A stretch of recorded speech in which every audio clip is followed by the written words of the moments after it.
하나님의 음성을 듣고 가야 힘을 낼 수가 있을 것입니다. 그래서 하나님의 음성을 들을 때 하나님이 나에게 주시는 말씀을 붙들어야 됩니다. 그리고 또 하나는 왜 하나님이 나에게 왜 이런 말씀을 주실까라고 한번 묵상을 해봐야 돼요. 그래야 내 삶 속에서 하나님의 말씀이 살아서 움직이게 돼요. 그런데 우리가 설교를 많이 듣고 많이 알고 있지만 주로 보면 듣는 것, 지식, 정보로 많이 수집을 하면 그 말씀이 내 삶 속에서 움직이지를 않습니다. 그래서 설교를 들을 때는요, 졸지 말아야 돼요. 특별히 요한계시록은 너무 중요하기 때문에 여러분 이 말씀은 무슨 재미있게 뭐 웃기고 이렇게 할 수가 없어요.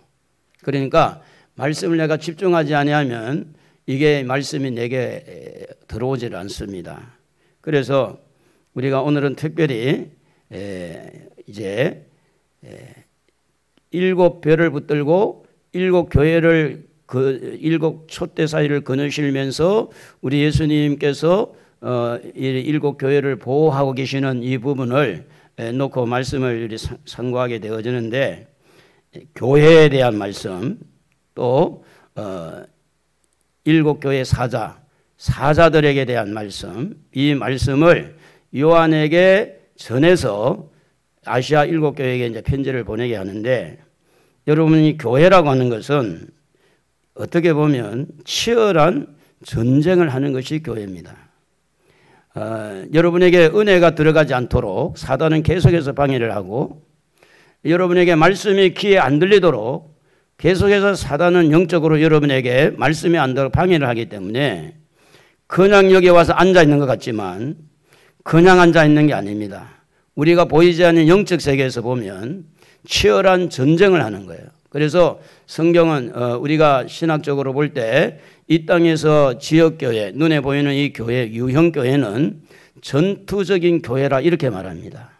그래서 이 교회를 말할 때 건물은 예배당, 교회당이라 하지만 교회로 말할 때는 성도를 보고 교회라고 그래요. 그리고 그 성도 개개인이 다 교회입니다. 그렇기 때문에 성도 개개인에게 사단은 영적으로 은혜를 받지 못하게 하고 실망하게 하고 하나님의 말씀이 안 들리게 하고 내게 주신 말씀이 안 붙들려지도록 어떻게 하든지 졸음이 오게 하거나 어떤 딴 생각을 하게 해서 이 자리에까지 왔다고 해서 안심할 수가 없는 겁니다. 왜냐? 이 자리에 왔어도 여전히 사단은 세상적인 생각으로 어떤 거는 힘들고 어려운 여건 속에서 헤어나오지 못한 것 때문에 거기에 빠지게 해서 하나님의 은혜의 말씀, 능력의 말씀, 축복의 말씀, 살아있는 말씀, 이 말씀이 그 속에 들어가지 못하게 하기 때문에, 그래서 여러분 지금 앉아있는 자리지만 편안하게 앉아있지만 그냥 앉아있는 게 아닙니다.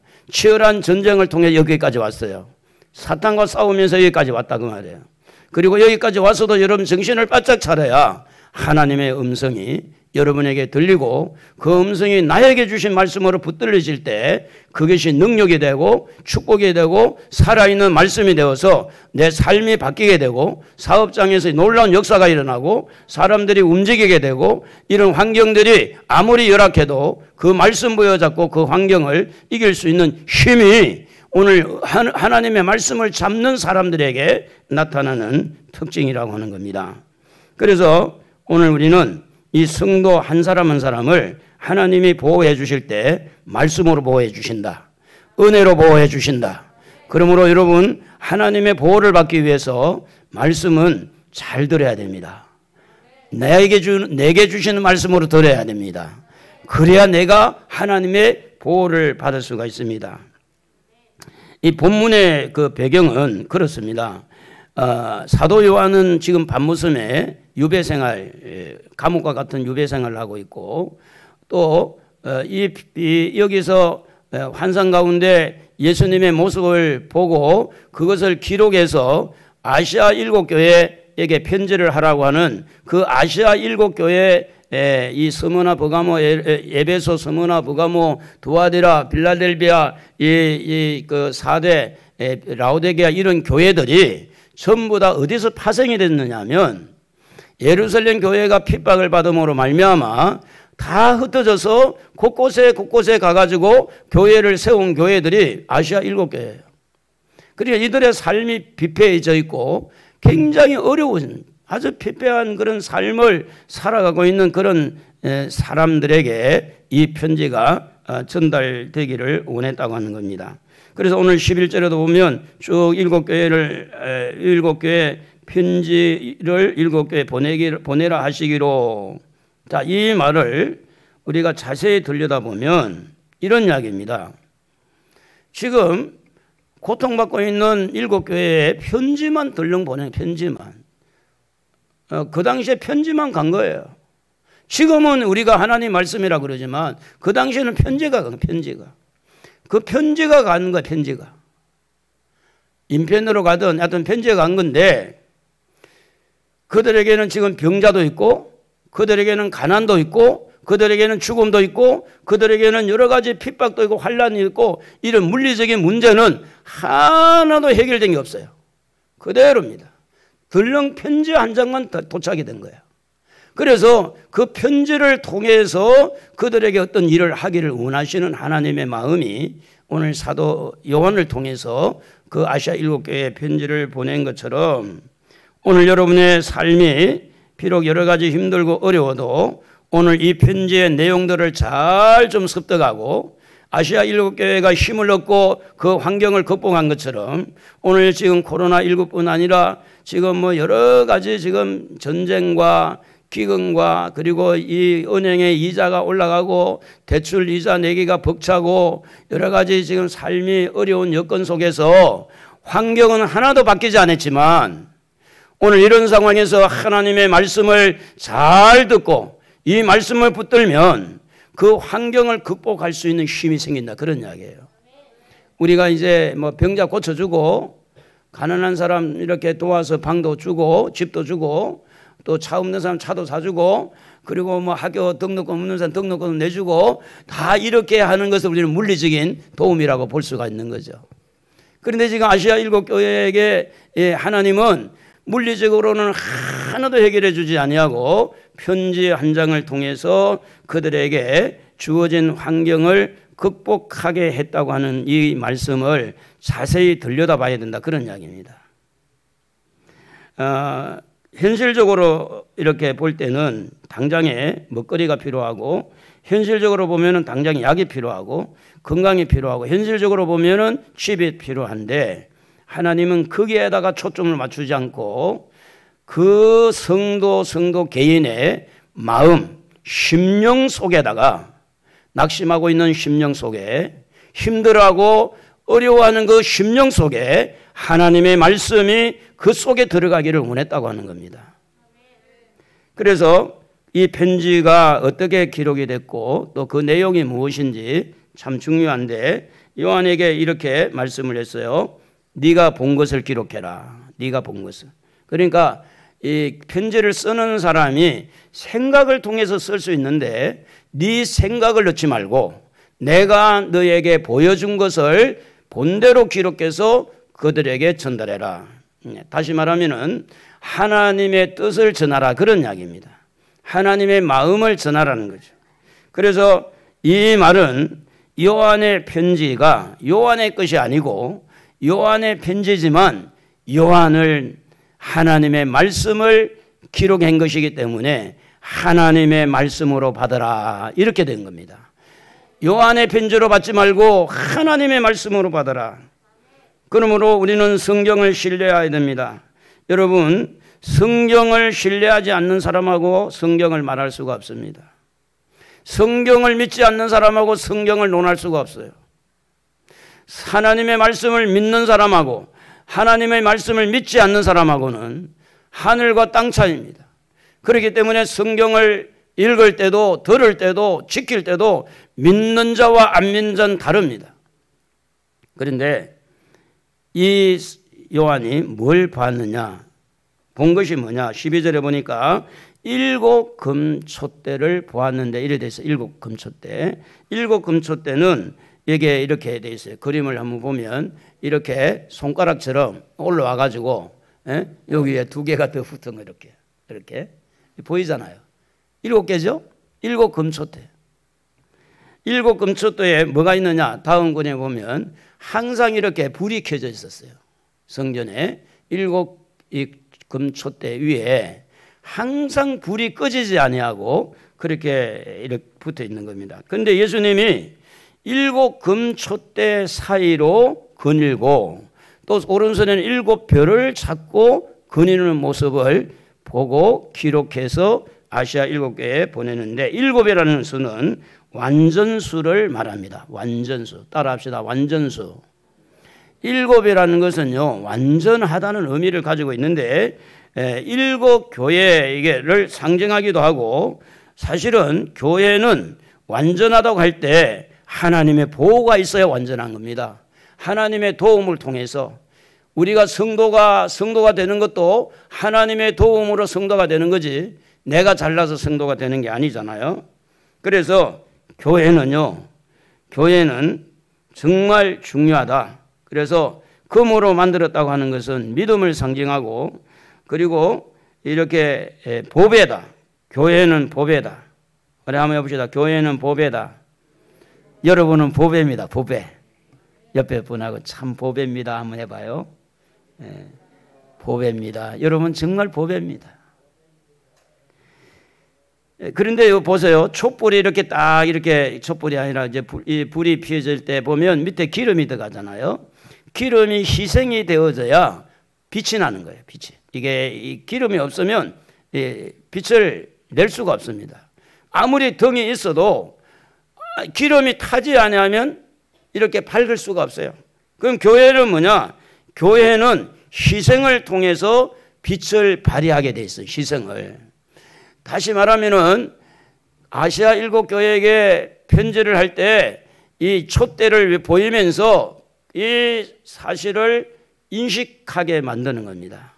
아무리 힘들고 어려워도 너희는 촛대가 불꽃이 이렇게 비친 것처럼 너희는 세상에 빛이고 너희는 세상에 등대고 너희는 세상의 소망이고 너희들을 통해서 세상이 살아갈 것이지 지금 열악하다고 해서 너희들 힘이 이러면 안 된다. 낙심하지면 안 된다.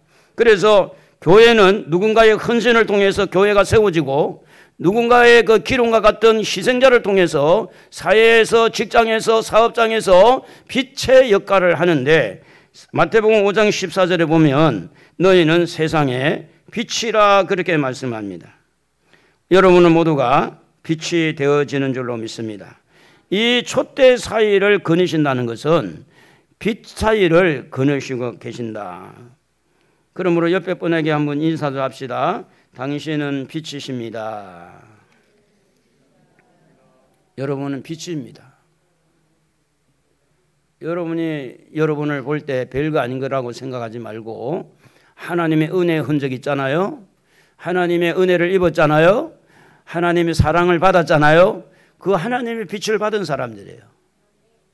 그러면 예수님은 어떤 모습일까? 13절에서 보면은 어떻게 기록되어 있냐면 인자 같은 이가 촛대 사이에 발에 끌리는 옷을 입고 가슴에 건띠를 띠고 14절에 머리와 털의 희기가 흰 양털 눈 같으며 눈은 불꽃 같고 발은 풀무불에 단련한 빛난 주석 같고 음성은 많은 물소리 같으며 이 모습을 본 이 사도 요한은 땅에 납작 엎드리는 자잖아요. 예수님의 모습을 보고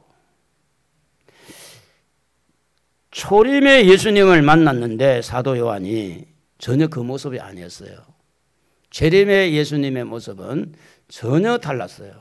그래서 초림 때의 예수님의 모습 중에 머리의 모습은 가시관에 쓰였잖아요. 그런데 재림의 모습은 머리가 흰 양털 같고 눈 같다 그래요. 흰 머리털을 가졌어요. 눈의 모습은 초림 때는 평범한 눈이었지만 재림의 눈은 불꽃 같은 눈으로, 심판의 눈으로, 불꽃 같은 눈으로 완전히 그 사람을 심리를 파괴해서 심판하시는 예수님의 눈으로 그 입의 모습은 초림할 때는 내 영혼을 받으시옵소서. 다 이루었나이다. 나의 하나님 나의 하나님 어찌하여 나를 버리셨나이까.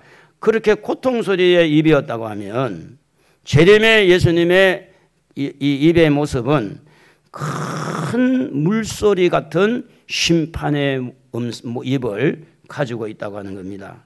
예수님의 손에 초림의 손은 양손에 못이 박힌 손이었지만 재림의 예수님의 손에는 7별을 잡으신 능력의 손을 말하고 있고 옆구리에는 창에 찔린 초림의 예수님이었다면 지금 예수님은 금띠를 띠고 재림을 하시는 모습을 봅니다. 뿐만 아니라 발의 모습은 이렇게 예수님이 못에 박힌 초림에 떼었다고 하면 풀무불에 단련된 주석 같다는 것은 가장 단단한 심판의 이 발을 말하는 겁니다. 복장의 모습을 볼 때 예수님은 어떻게 보면 수치의 홍포를 입었다 벗었다 했는데 발에 끌리는 영광의 옷을 입고 이 땅에 재림을 하십니다. 요한도 지금 밤모섬에서 고난 가운데 있지만 아시아의 7교회 성도들 역시도 고난 가운데 있는 겁니다. 고난 가운데 있는 그들에게 주님의 이 웅장한 모습, 근엄한 모습, 아주 이렇게 영광스러운 모습을 그들에게 보이면서 그들의 무슨 생각을 하게 하는 거예요. 무엇을 느끼게 하는 거예요. 그러니까 이 모습을 보고 일단 요한은 어떻게 됐느냐. 땅에 엎드렸다 성경은 그렇게 말합니다. 그런데 여기서 끝난 게 아닙니다. 16절에 보면 오른손에 7별이 있고요. 그 입에서 좌우에 날성금이 나오고 심판의 금이죠. 얼굴은 해가 같이 힘있게 비친다 이렇게 말합니다. 자, 이 오른손에 7별을 잡고 있다. 여러분 오른손은 항상 성경에 뭐라고 말하느냐. 능력의 손을 말합니다. 능력의 손. 지금 환난을 당하고 있는 자들에게 무엇을 보여줍니까? 능력의 손을 지금 보여주고 있는 겁니다. 시편 17편 7절에 보면 오른손으로 구원하시는 주여. 창세기 48장 14절에 보면 축복의 오른손인데 이스라엘이 오른손을 펴서 찾아 에브라임의 머리에 손을 얹었어요. 차자에게 오른손을 얹었다. 어긋맞게 올렸다. 어긋맞게. 축복의 손을 말합니다. 이사야 41장 10절에 보면 나의 의로운 오른손으로 너를 붙들리라. 우리 하나님의 손은 의로운 손이고 도움의 손이죠.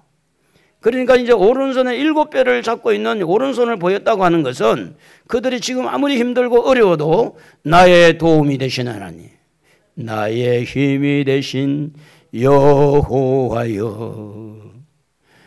눈을 들어 산을 보니 나의 뭐죠? 예? 도움이 어디서 옳고? 예? 천지를 지으신 하나님이 나의 도움이다. 오른손을 능력의 손, 도움의 손, 이 오른손은 축복의 손, 이것을 보게 하면서 뭔가 그 고난당하고 있는 성도들의 가슴에 뭔가 부딪히게 하고 뭔가 그 속에 스며들어가서 능력의 손, 축복의 손, 위로의 손, 이 도움의 손을 붙들기를 원하는 이런 마음을 그들 속에 형성하게 만들고 있는 그런 모습을 보게 합니다. 뿐만 아니라 시편 121편 5절에 여호와께서 네 오른쪽에서 내 그늘이 되시나니, 이 오른손 오른쪽은 바로 하나님이 이렇게 쭉 그늘이 되게 하시는 그늘. 계시록 1장 17절에 보면 그 오른손을 내게 얹고 평안의 손입니다. 두려워하고 있는 요한에게 오른손을 얹고 두려워하지 말라. 여러분, 사람이 그렇습니다. 고난당하는 것을 누가 좋아하겠어요? 외로운 것을 누가 좋아하겠어요? 오늘같이 이자는 자꾸 올라간다고 지금 음포를 놓고 있고 미국에서 지금 이자를 더 올리겠다. 한국은 어쩔 수 없이 미국의 눈치만 보고 또 올려가야 되고 대출을 받은 사람들은 지금 이 일을 어떻게 해야 될까? 그것뿐입니까? 지금 사방팔방을 돌아봐도 길이 없는 것 같고 어떻게 해야 될지 계획이 안 서고 손에 쥐인 건 없고 살아가기는 살아가야 되고 생활은 꾸준히 해야 되는데 어떻게 해야 되고 나이는 자꾸 먹어가고 해놓은 것은 없고 지금 이런 상황에서 하나님이 그런 물리적인 일을 하나도 해결해 주지 않은 상태지만 예수님의 모습을 보여준 겁니다. 오른손의 능력을 보여주신 거예요. 그래서 이 모습을 본 사도 요한은 납작 죽은 자 같이 엎드리게 되는데 그동안에 혼자서 주님 너무 외롭습니다. 오늘 저녁에 데려가면 좋을 텐데 왜 안 데려가고 놔둡니까? 아이고 내일 또 돌 깬다고 나 너무 힘든데 그만 데려가십시오. 이런 말을 안 했다고 장담하기 어렵잖아요.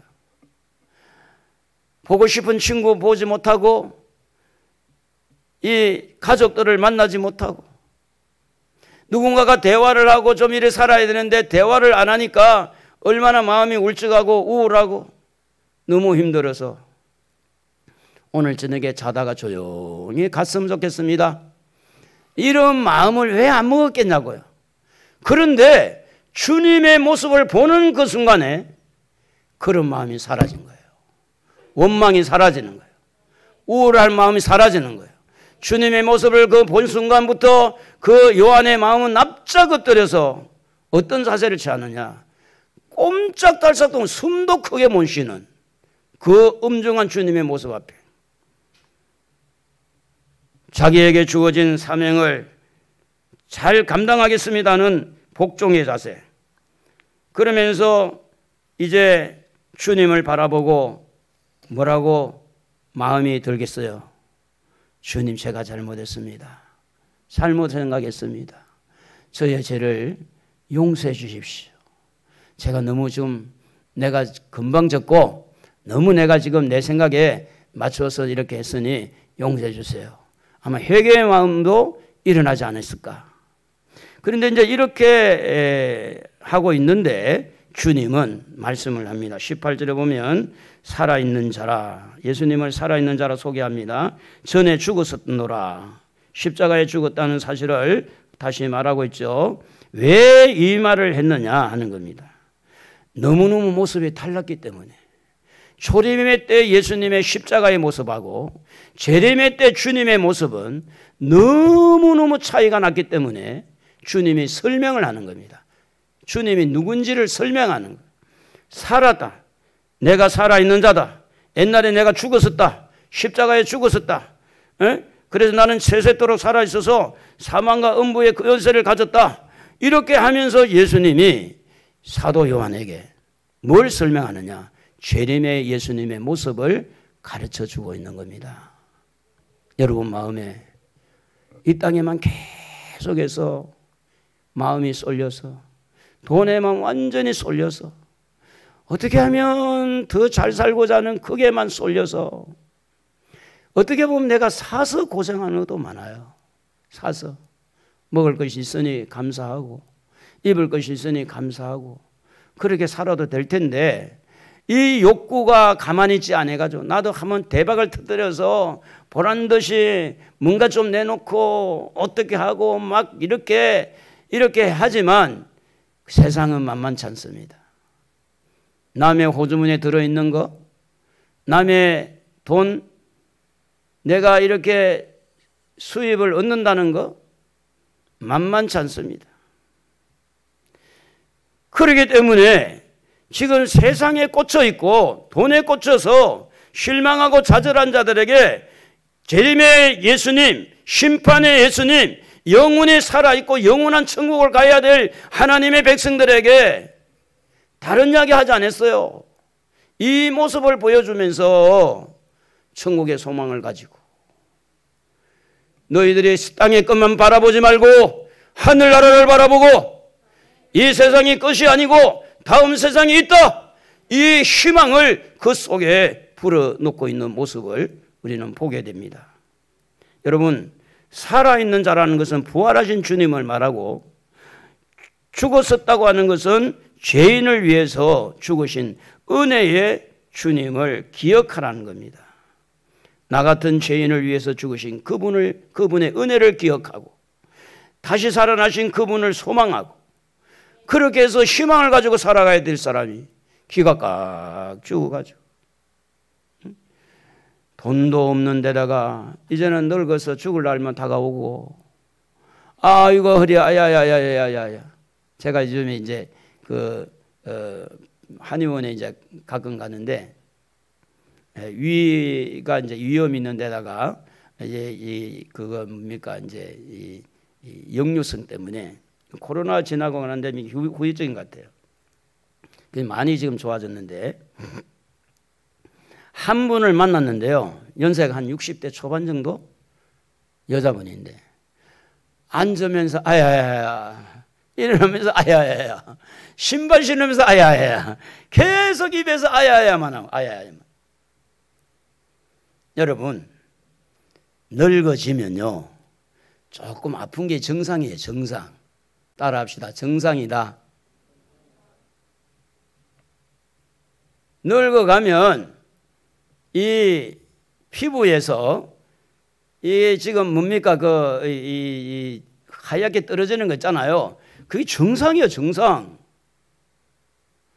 머리가 하얘지는 거 정상이라니까. 모두 정상인데, 모두가 정상인데 왜 그걸 가지고 지금 거울 보고 낙심하고, 나는 왜 그런가?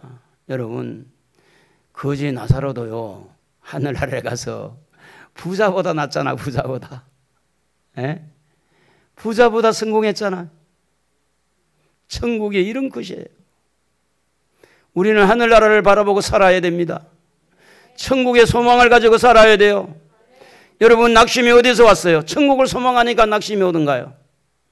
땅의 것을 찾아다가 욕심, 마음 때문에 상하게 되고 힘들어서. 그래서 주님은 이렇게 말합니다. 열쇠를 가졌다는 거예요. 열쇠. 천국의 열쇠를 주님이 잠그면 못 들어가고. 그래서 요한계시록 3장 7절에도 보면, 열면 닫을 사람이 없고 닫으면 열 사람이 없다. 그 바로 예수님을 말하는 거. 빌라델비아 교회, 좋은 교회잖아요. 빌라델비아 교회 아주 좋은 교회입니다. 열면 닫을 사람 없고 닫으면 열 사람 없고, 죽었다가 살아나신 이분이 천국 문이다 그 말이에요. 천국 문. 천국에 들어갈 수 있고 천국에 이렇게 갈 수 있는 것은 예수님이 문이다. 내가 문이니 누구든지 내가 이렇게 똑똑 두드리면 문을 열면 내가 그에게 들어가서 내가 그와 더불어 먹고 마시리라. 우리 예수님을 믿는 여러분, 이 땅에 아무리 힘들고 어려워도 천국의 소망을 가지고 살아갑시다. 할렐루야. 그렇게 살기를 원하시면 아멘 크게 해봐. 아멘. 그렇게 살기 원하십니까? 두 손 들고 아멘. 아멘. 여러분, 마음이 움직여야 돼요. 그래도 계속해서 땅에 파고, 어떤 분이 한 분은 이렇게 길 가다가 돈을 수표를 10만 원인가 100만 원인가 주셨답니다. 너무 기분이 좋아가지고 그때부터 늘 땅만 쳐다보고 살다가 곱사가 됐대. 곱사가. 그래가지고 이제 100원짜리 몇 개, 몇 개 이렇게 그게 실제 있었던 이야기라고 이제 실화라고 이야기하는데, 사람은요 땅을 보고 사는 게 아니고 하늘을 보고 살게 돼 있어요. 할렐루야. 유일하게 사람만 하늘을 보고 위를 보고 쳐다보고 사는 거지. 그래서 요한계시록 1장 19절에 보면 이 사도 요한에게 네가 본 것, 지금 있는 일, 장차, 현재, 미래, 과거, 또 이렇게 해서 지금 본 것을 기록해라. 지금 있는 것을 기록해라. 장차 될 일을 기록해라. 그러니까 과거, 현재, 미래 이 부분들을 지금 기록해 가지고 보내라. 이렇게 주님은 말씀을 하고 있는데, 사명자는요, 예수님도 그렇고 우리도 그래요. 사명자의 사역은요, 첫째는 보는 단계가 있고, 두 번째는 기록하는 단계가 있고, 세 번째는 전하는 단계가 있는 거예요. 사명자의 이 계시는 과거성이 계시가 있고 현재 계시성이 있고 미래성 계시성이 있는데, 다른 말로 말하면 이것을 하나로 뭉쳐서 우리는 뭐라고 말하느냐? 영원한 세계다. 영원한 세계. 여러분, 과거가 잘못됐든 잘됐든 과거가 있었기 때문에 오늘 예수 믿는 거예요. 과거를 무시하면 안 되고요. 또 우리가 현재 지금 되어지고 있는 이 사실들을 통해서 영원한 미래의 세계를 바라보는 거예요. 그렇기 때문에 예수님은 전에도 있었고 지금도 있고 후에도 있는 영원한 예수님, 영원한 예수님처럼 오늘 우리 계시성도 영원하고 또 우리가 사명을 감당하는 것도 영원하기 때문에, 그래서 이런 말씀을 주시면서 20절 여러분 다 같이 한번 읽어봅시다. 20절 네가 본 것은 내 오른손에 네가 본 것은 네 오른손에 7별의 비밀과 또 7 금촛대라. 7별은 7 교회의 사자요 7 촛대는 7 교인이라. 7 별의 비밀은 예수님이 오른손에 7 교회 사자를 잡고 있는 것이 비밀이다. 여러분, 때로는 목사가 본이 안 되는 모습을 여러분의 모습이 보일 때가 있을 겁니다. 목사도 사람이니까. 그러니까 이제 목사가 때로는 허물이 보일 수도 있고 부족함이 보일 수도 있어요. 근데 여러분 꼭 아셔야 돼요. 7 별을 찾고 있는 분이 누구냐? 예수님이에요. 목회자는 하나님이 다스리고 있는 거예요. 성도가 목회자를 좌지우지하면 안 돼요. 목회자는 하나님이 다스리는 거예요. 한 예를 들어봅시다. 모세가 이방인 여인하고 결혼을 했어요. 잘못한 거예요. 민수기 12장 1절에 보면 모세가 이렇게 말합니다. 모세가 구스 여자를 취하였더니 이렇게 말해요. 구스 여자를 이방인을 취했어요. 그래서 미리암과 아론이 모세를 비방을 했어요. 여러분, 이거는 어떤 면에 보면 당연한 겁니다. 모세가 잘못했어요. 어떻게 모세가 그럴 수 있는 지도자가 돼가지고 어떻게 이방인하고 결혼할 수 있냐? 왜 이방인하고 결혼하지 말라고 가르치는 네가 왜 결혼했냐? 그러면서 뭐라고 말하냐면 2절에 보면 그들이 이르되 여호와께서 모세와만 말씀하셨느냐? 우리와도 말씀하지 아니하셨느냐? 하며 여호와께서 이 말을 들었다 그랬어요. 그러면서 하나님 뭐라고 말합니까? 3절에 이 사람 모세는 온유함이 지면의 모든 사람보다 더하더라. 여호와께서 갑자기 모세와 아론과 미리암에게 이르시되 너희 세 사람은 해막으로 나오라 하시니 그 세 사람이 나아가매 여호와께서 구름 기둥 가운데로부터 강림하사 장목문에 서시고 아론과 미리암을 부르시느니라. 그 두 사람이 나아가매 6절 이르시되 내 말을 들으라. 너희 중에 선지자가 있으면 나 여호와가 환상으로 나를 그에게 알리기도 하고 꿈으로 그와 말하기도 하거니와 내 종 모세와는 그렇지 아니하니 그는 내 온 집에 충성함이라. 그와는 내가 대면하여 명백히 말하고 은밀한 말로 하지 아니하며 그는 또 여호와의 형상을 보고는 너희가 어찌하여 내 종 모세의 비방하기를 두려워하지 않았냐. 여러분, 잘못은 모세가 했는데요, 잡아주는 분은 하나님이 모세를 잡아줘요. 윤리적으로 도덕적으로 맞지 않아요. 성경은 윤리적이 아닙니다. 도덕적이 아니에요.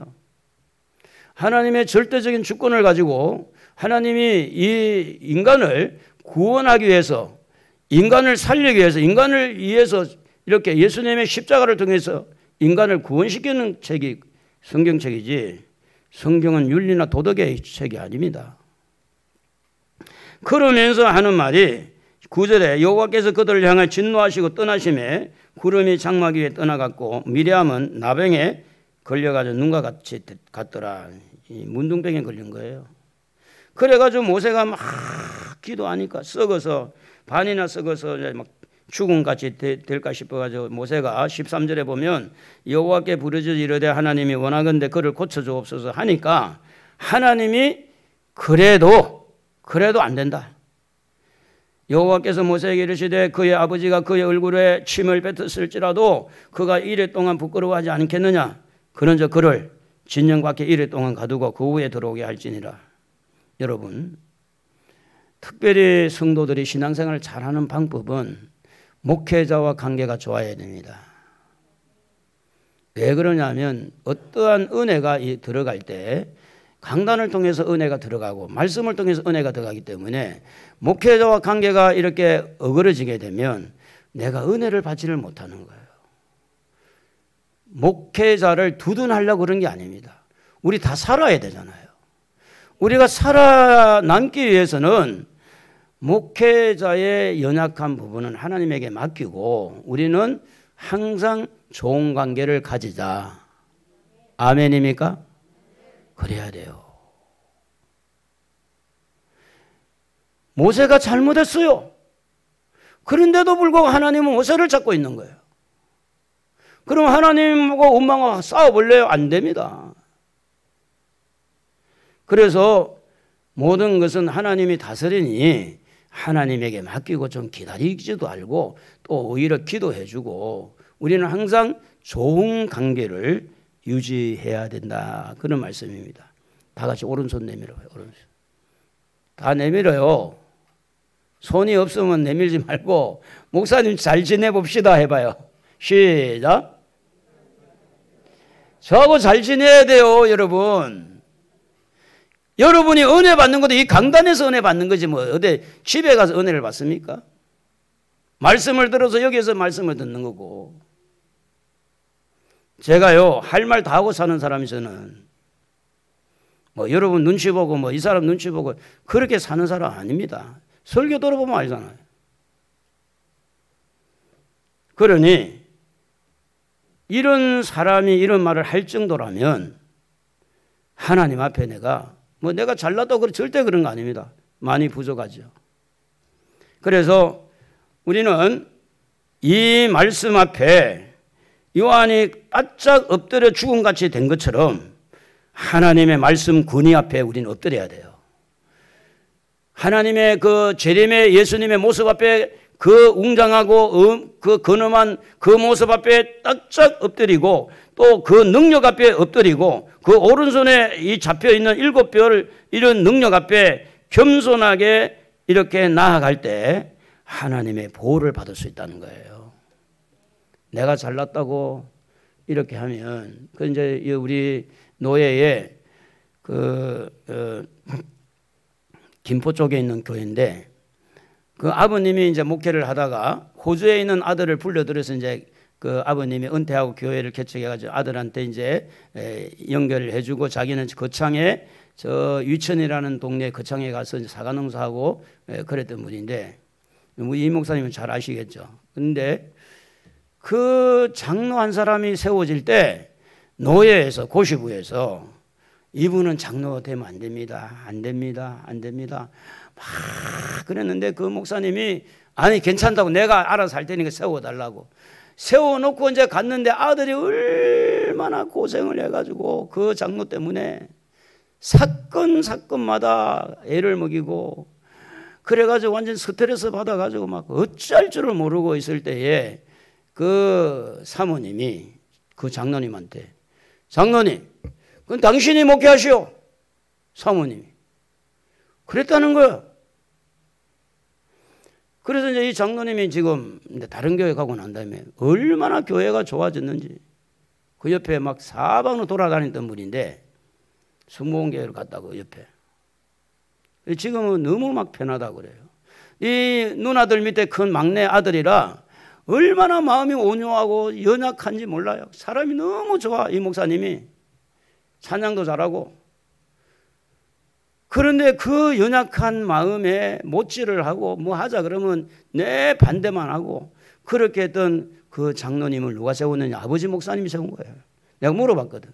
그 목사님 누가 세웠냐 그래요. 장로님. 우리 아버지가 세웠어요. 아버지는 카리스마가 있어서 아버지가 있을 때는 꼼짝도 못 했는데 자기는 너무 마음이 온유하니까 막 덤벼드는 거야. 장로가 목사한테. 여러분 언제든지 겸손하시기를 바랍니다. 겸손하게 삽시다. 그게 하나님의 보호를 받는 거예요. 겸손하게 살고 있다는 그 말은 아 하나님 나를 보호하고 있구나. 교만하게 살고 있는 건 하나님의 손에서 벗어났다는 거예요. 교만한 마음이 이미 하나님과 관계가 끊어지고 보호를 받지 못하고 있다는 증거가 되는 겁니다. 그러므로 하나님으로 하여금 우리로 겸손하게 만들게 하기 위해서 또 사명을 감당하기 위해서 예수님이 이런 모습을 보여주게 됐는데, 우리 예수님도 빌립보서 2장 6절에 보면 하나님과 동등된 것을 여기지 아니하고 낮아진 모습을 우리에게 보여주셨는데, 8절에 보면 사람의 모양으로 나타나사 자기를 낮추시고 죽기까지 복종하셨으니, 예수님도요 겸손하게 모든 사명을 감당했어요. 겸손하게. 옆에 분하고 인사합시다. 겸손해집시다. 겸손하게 삽시다. 겸손이 여러분을 살리는 거예요. 겸손한 마음이 여러분이 하나님의 보호를 받고 있다는 증거가 되는 겁니다. 모세가요 40세 하나님의 부르심을 받고 나갔는데, 자기 민족이 막 애굽 사람들에게 막 매를 맞는 걸 보고 애굽 사람 죽이잖아요. 피가 펄펄 끓을 때 두 번째 나갔더니 자기들끼리 싸우면 자기 동족끼리 그거 말렸는데 나중에 고발당해가지고 쫓겨났잖아요. 근데 그게 하나님의 깊은 섭리가 있었어요. 미디안 광야에 가서 40년 동안 하나님이 어떻게 이 모세를 만들었냐, 겸손하게 만든 거예요. 40년 동안. 그 겸손 때문에 40년 동안 그 양치기로 그 미디안 이도로 집에 가서 장가 가가지고 거기에서 40년 동안 지나고 나서 80세에 하나님이 다시 불러가지고 이스라엘 백성들을 애굽에서 불러내는 그 사명을 감당을 한 거예요. 지도자는요 교만하면 안 됩니다. 성도 또한 교만하면 안 돼요. 오늘 여성 상위 시대라 그래가지고 오늘 저 뒤에 있는 우리 아내부터 교만하면 안 돼요. 우리 여기 저 신집사님도 교만하면 안 되고, 신집사님 참 겸손한 것 같아. 남편을 끔찍하게 여기고, 최 근사님, 우리 할머니들도 교만하면 안 돼요. 특별히 조심해야 될 일이 뭐냐? 내가 이 나이 먹도록 내가 이 시간까지 맨날 내가 이렇게만 살아야 되느냐? 그때의 교만이 올라와요. 그때 조심해야 돼요.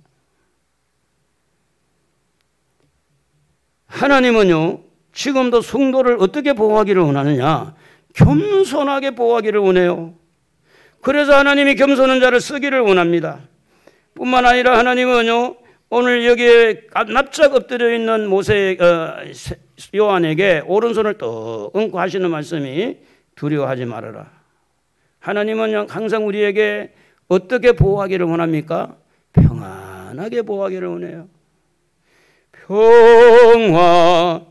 평화로다. 여러분 평안하시기를 바랍니다. 나라가 웅성웅성해도 평안해야 되고요. 아무리 코로나고 무슨 이자가 올라가고 해도 여러분의 마음의 평안을 뺏겨서는 안 됩니다. 우리는 행복하게 살아야 됩니다. 오늘 행복해야 돼요. 내일이 아닙니다. 지금 상황에서 행복을 누릴 줄 알아야 내일의 어떤 환경 속에서도 행복을 누릴 줄 알아야 돼요. 그래서 적당하게 성도들도요 적당하게 운동도 좀 하고, 제가 한의원에 갔다 오면서 엘리베이터 탔는데 저는 만나는 사람들 말하기를 참 즐거워해요. 그 엘리베이터 탔는데 이 골프 가방을 가지고 탔더라고. 제가 물어봤어요. 요즘에 필드에 가면 어느 정도 됩니까? 그러니까 25만 원 든대요. 하루 나가서 25만 원. 그런데 그 뒤에 토시를 달았는데 뭘 달았느냐면 한 30만 원 듭니다. 골프는 아직도 사치스러운 운동인가 봐요.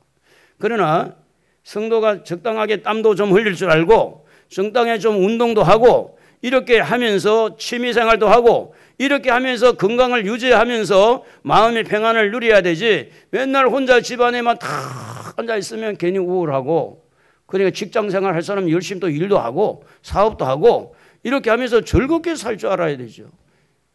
교회 와서 뭐 예수님이 좋은 걸 그래 놓고 집에 가면 예수님이 슬픈 걸 하나님이 좋은 걸 실컷 노래해 놓고 집에 가가지고 아이고 외로워 그러지 말고 우리는 행복하게 살아야 돼요.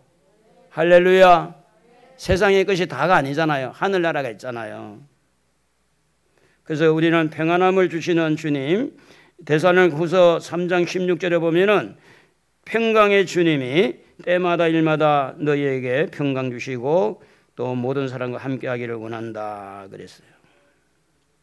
평안은요 무엇을 쫓아내야 되느냐? 두려움을 쫓아내야 돼요. 죽음의 두려움, 앞으로 어떻게 잘못될까 두려움. 그런 데서 역사가 일어나지 않아요. 호박꽃도 살아있는 호박꽃에 벌이 들어가요. 나비가 들어가요. 호박꽃이 딱 시드는 순간에 잎이 딱 막아버려요. 절대 벌이 안 들어갑니다. 싱긋싱긋 좀 웃어가며 삽시다. 오랜만에 한번 해볼까요? 저를 따라해서. 목사님 불러보세요. 목사님 까꿍 할렐루야. 이래가 좀 사는 거예요. 그냥 맨날 가거만 묻혀가지고 살 겁니까? 나도 한때는 좋았는데 그거 갖고 울어먹고 살 거예요? 내가 옛날에는 젊었었는데 그거 먹고 살 거예요? 지금 상태 먹을 것이 있고 입을 것이 있으면 까꿍하고 사는 거죠. 할렐루야. 그럴 때에 여러분의 마음의 평안도 되고 그럴 때 악한 것들이 떠나가게 되고 그럴 때 건강도 세포가 좋아서 시너지가 되어져서 몸도 건강해지고 적당하게 운동도 하고 적당하게 좀 이렇게 즐기기도 하고 그게 큰 죄를 짓는 게 아니니까. 그래서 우리는요 어떻게 하든지 두려움을 내쫓아야 될 줄로 믿습니다. 여호수아가 두려워할 때 하나님은 말씀을 합니다. 여호수아 1장 9절 너는 내가 네게 명한 것이 아니냐. 강하고 담대하라. 두려워하지 말며 놀라지 말라. 네가 어디로 가든지 네 하나님 여호와가 너와 함께 하느니라. 사단은요 절대 평안을 주지 않습니다. 그러나 우리 하나님은 늘 평안을 주는데 두려움은 평안을 깨는 거예요. 두려움은. 등산 간 사람이요 물어봤어요. 등산 갔다 온 사람이 뭐가 제일 무섭습니까? 사람이 제일 무섭답니다. 등산 가서. 사실은 요즘에는 뱀도 무섭거든요. 뱀도 물리면 큰일 나니까. 얼마 전에 7.4에 뭐 물려가지고 뭐 4시간 만에 죽었다는 사람도 있는데, 근데 제일 무서운 게 사람이라 그러잖아. 여러분, 사람들에게 뭐가 비밀이 알려질까 두려워하지 마시고, 내 어떤 연약함과 수치함이 알려질까 두려워하지 마시고, 오늘 여러분 나의 모자람 때문에, 나의 어떤 은밀한 것 때문에 다른 사람한테 내놓지 못한 것 때문에 기죽지 마시고, 하나님 우리를 아십니다. 그것까지 아시고 우리를 불렀어요. 그 연약함까지도 하나님은 우리를 사랑을 하는 거예요. 그렇기 때문에 야고보서 1장 17절에 좋은 것은요 다 빛들의 아버지께로부터 내려오니까 하나님을 바라보고 삽시다. 할렐루야. 그래서 오늘 이 말씀을 자세히 들여다보면 7뼈를 붙들고 7 금초대를 다니시는 그분이 주의 종을 붙들고 주님의 교회를 거닐면서 주님이 보호한다, 주님이 지켜준다, 주의 사자를 오른손으로 잡고 주님이 끌리는 옷을 입고 촛대 사이를 거닐면서 가장 중요한 것은 하나님의 보호를 보여주고 있는 거야. 하나님이 너희를 보호한다, 우리를 보호하고 있는 하나님을 보게 하는 것이 오늘 이 20절의 말씀입니다. 같이 한번 읽어봅시다. 네가 본 것은 내 오른손에 7뼈의 비밀과 또 7 금초대라. 7뼈는 7 교회의 사자요 7 촛대는 7 교회니라. 여러분, 무슨 말을 해도 은혜는 강단을 통해서 흘러가기 때문에 목회자와 관계가 좋아질 뿐 아니라 설교 시간에 졸면 안 돼요. 설교 시간에. 누누이 말하지만 설교 시간에 졸면 여러분 절대 은혜는 받을 수가 없습니다. 그러므로 강단에서 나가는 이 말씀이 바로 요한계시록을 기록한 편지라고 생각하고 나에게 주신 말씀을 받아야 돼요. 나에게 주신 말씀을 잡아야 돼. 그래야 내가 은혜를 먹고 살아갈 수 있다 그 말입니다. 그래서 갈라디아 6장 6절에 보면은 가르침을 받는 자는 말씀을 가르치는 자와 모든 좋은 것을 함께하라. 좀 맛있는 거 먹으면 좀 가져와요. 혼자만 먹지 말고 말씀을 가르치는 자와 모든 걸 좋은 거 하라. 먹는 것 보고 이야기한 것보다도 여러분 좋은 일 있으면 목사님 이런 일이 있었습니다. 전화도 좀 하고 할렐루야 이런 일이 있었습니다. 그 감사도 하고 모든 좋은 것을 같이 해라. 좋은 것은 나누면 나눌수록 더 많아지고 또 안 좋은 것은 나누면 나눌수록 줄어진다는 말이 있잖아요. 아시아 7교회 성도들에게 주어진 환경은 하나도 달라진 게 없어요. 그래서 자세히 살펴보면 물리적으로는 하나도 해결된 게 없는데 그들 속에 주님의 모습이 끌리는 옷을 입고 촛대 사이로 거니시는 그 주님의 모습이 또 오른손에 7뼈를 잡고 있는 주님의 그 모습이 그 환난을 당하고 고난을 당하고 있는 그들에게 어떠한 효과가 드러나게 하느냐. 그게 이제 하나님의 메시지입니다. 지금 환난을 당하고 있는 성도들에게 고난당하고 있는 성도들에게 또 북한의 지하교회에 있는 성도들에게 지금 중국에서 핍박받고 있는 그 성도들에게 이 말씀은 주님의 재림의 모습을 보이면서 이 모습에 그냥 있는 게 아니라 7 촛대 사이를 거느시고 7 별을 잡고 있는 그분이 교회를 보호하고 있으니 지키고 있으니 성도들을 지금 지켜보고 있으니 너무 그 고난 가운데서 실망하지 말고 그 어려운 여건 속에 낙심하지 말고 뭘 붙들어야 되느냐? 말씀 붙들어라. 믿음 붙들어라. 천국의 소망을 붙들어라. 그리고 끝까지 견디는 기도의 사람이 되라. 그래서 여러분 고린도전서 15장 19절에 이렇게 말씀합니다. 만일 그리스도 안에서 우리가 바라는 것이 다만 이 세상의 삶뿐이면 모든 사람 가운데 우리가 더 불쌍한 자라고 말합니다. 하늘나라가 없다면요 우리는 불쌍한 자예요. 천국이 없다면 우리는 바보짓을 하는 거예요. 그런데 뒤바꿔서 생각해 봐요. 천국이 확실히 있어요. 하나님이 살아계세요. 하늘나라가 있어요. 우리는 지금 잘하고 있는 겁니다. 힘들어도 잘하고 있는 거예요. 고난 속에서도 지금 천국을 바라보고 믿음으로 사는 것은 잘하고 있다는 겁니다. 여러분 안에 두려움을 내쫓으시고 불신의 생각을 뿌리치시고 낙심을 버리시고 기죽지 마시고 우리는 천국을 바라보고 소망 가운데 오늘 이 자세히 들여다보면 물리적으로는 하나도 해결되지 않았지만 그들 속에 알맹이를 집어넣는 겁니다. 하나님의 말씀은 살았고 운동력이 있어서 그 속에 들어가서 힘을 내게 하는 능력의 역사가 있기 때문에 그들이 아무리 힘든 가운데 있을지라도 하나님의 이 예수님의 재림의 모습을 보이면서 그들이 힘을 얻게 해 주신 것처럼 여러분에게도 힘을 솟아내는 하나님의 말씀이 되기를 바랍니다. 할렐루야. 나의 힘이 되신 여호와여 내가 주님을 사랑합니다. 우리 하나님을 사랑하시고 나의 등 뒤에서 한번 불러봅시다. 나를 쓰인 주 나의 인생길에서 지치고 고나여 매일처럼 주저앉고 싶을 때 나를 밀어주시네. 다시 한번 나의 등 뒤에서 나를 도우시는 주 나의 인생길에서 지치고 고나여 매일처럼 주저앉고 싶을 때 나를 밀어주. 자기 이름 한번 불러볼까요? 정호야 일어나라 내가 새 힘을 주리니 할렐루야. 성호야 너 걸어라 내 너를 도우리. 우리 이 시간 주여 한번